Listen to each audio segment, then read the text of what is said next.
Hello guys, स्वागत है आपका मेरे चैनल में। और आज मैं आपको बहुत ही अच्छे तरीके से बत्ती बनाना सिखाऊंगी जो बहुत ही आसान है और इससे हम काफ़ी सारी बत्ती मिनटों में बना पाएंगे।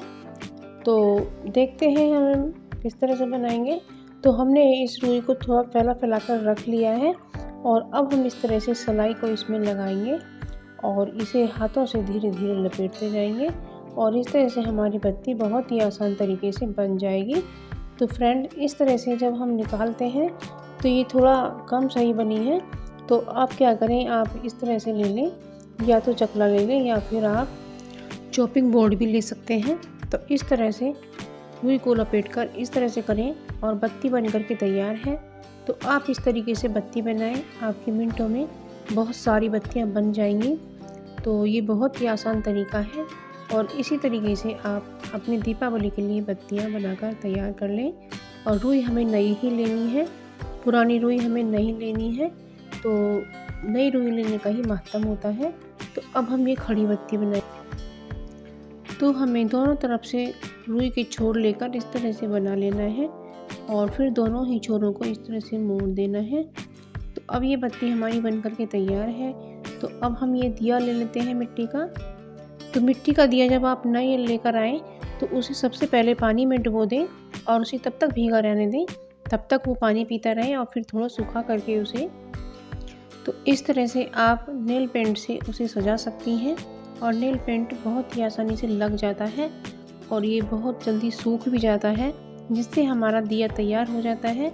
तो दीपावली पर आप इस तरह से आप दिए को सजा कर रखें और गोल्डन कलर से मैंने ये इसकी आउटलाइन कर दी है, जिससे दिया और भी सुंदर लगने लगा है। तो कितना प्यारा दिया सजा है, आप भी अपने दिए को इसी तरह से सजाएं। तो हमारा दिया सूख चुका है। तो अब इसमें हम बत्ती लगा देते हैं। तो हमें दीपावली पर लंबी बत्ती ही जलानी चाहिए, क्योंकि दीपावली पर ज़्यादातर लंबी बत्ती ही जलाई जाती है और लक्ष्मी माता को भी लंबी वाली बत्ती बहुत ही प्रिय है। तो इस तरह से हमने इसमें तिल का तेल डाल दिया है।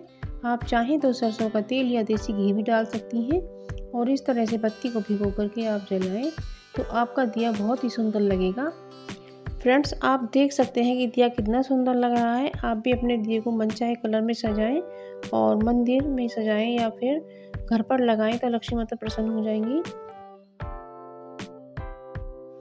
तो फ्रेंड्स, जब हम बाज़ार से ग्रोसरी लेकर आते हैं तो उस सामान को ऐसे ही ना रखें, उस सामान को खाली डब्बे में भर कर रखें। तो मेरी ये बोट खाली थी, तो मैंने इसमें चाय की पत्ती कर दी है और मैंने इसे साफ़ कर लिया था। और इसमें स्पून ज़रूर रखें, क्योंकि जब हम चाय बनाते हैं तो उसमें जब पत्ती डालते हैं तो हम हाथ से डाल देते हैं तो वो कम या ज़्यादा हो जाती है, इसलिए स्पून से सही अंदाज लगेगा। तो ये मेरी दाल है, तो मैंने दाल को भी डब्बे में पलट दिया है। डब्बा मैंने पहले से ही साफ़ करके रखा था, तो इस तरह से हमारा काम आसान होता जाएगा। तो ये मेरी मूंग की दाल है, तो इसको भी मैं एक डब्बे में कर देती हूँ। तो ये भी मेरा डब्बा साफ़ करके रखा हुआ था। तो इस तरह से हमारा काम बिल्कुल भी नहीं फैलेगा। और ये दाल जब हम इस तरह से पलटते हैं पिन्नी से तो वो बिखरने का डर रहता है। तो आप इस तरह से पेपर पर पलटें और उसके बाद बड़े ही आसान तरीके से इस तरह से पकड़ के अपनी दाल को डब्बे में डालें, तो आपकी दाल का एक भी दाना इधर उधर नहीं गिरेगा और बड़ी सफाई के साथ में दाल अंदर चली जाएगी। तो बाकी बची दाल को भी हम इसी तरह से इसमें ट्रांसफ़र कर देते हैं। तो हमारी सारी दाल डब्बे में हो गई है। तो अब हम इसका ढक्कन लगाकर रख देते हैं। तो हमारी किचन में सफाई करने में हमें बहुत ही आसानी होगी और हम अपनी किचन में व्यवस्था बना के रख सकेंगे। तो है ना कितनी कमाल की ट्रिक है, तो आप भी इसे फॉलो करें। तो जब हम कोई छोटा सामान लेकर आते हैं तो उसे भी हम इसे खलते में ऐसे ना रखें। तो ये जो कोल्ड ड्रिंक की छोटी वाली बोतल होती हैं, इन्हें बिल्कुल ना फेंकें, ये बहुत काम आती हैं।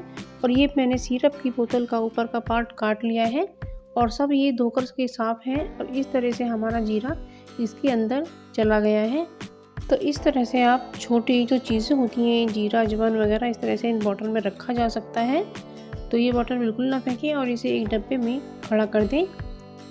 तो ये मसाले आपको मिलने में भी आसानी हो जाएगी, क्योंकि ये छोटे छोटे मसाले कहीं भी डिब्बी में रख देते हैं तो वो बड़े डिब्बों के पीछे गिर जाते हैं, तो हमारे हाथ नहीं लगते हैं। तो इसलिए इन्हें छोटे छोटे डब्बों को बड़े डब्बे में एक जगह खड़ा कर दें। तो इससे हम छोटी किचन में भी मैनेज कर पाएंगे। तो आप ये ट्रिक ज़रूर फॉलो करिएगा। आप मेरे वीडियो को ज़रूर से लाइक कीजिएगा और मेरे चैनल को सब्सक्राइब कीजिएगा, और वीडियो पसंद आए तो उसे दोस्तों के साथ शेयर करना ना भूलें। मैं आपके लिए यूज़फुल वीडियो रोज़ लेकर आती रहती हूँ, जो आप ज़रूर देखें, और मेरी वीडियो को लाइक शेयर कमेंट ज़रूर करें और चैनल को ज़रूर सब्सक्राइब करें, और मुझे एक लाइक ज़रूर कीजिएगा, क्योंकि आपके लाइक मुझे मोटिवेट करते हैं। तो आज के लिए बस इतना ही, मिलते हैं एक नए वीडियो के साथ में। तब तक के लिए बाय, और मेरी वीडियो को वॉच करने के लिए थैंक यू।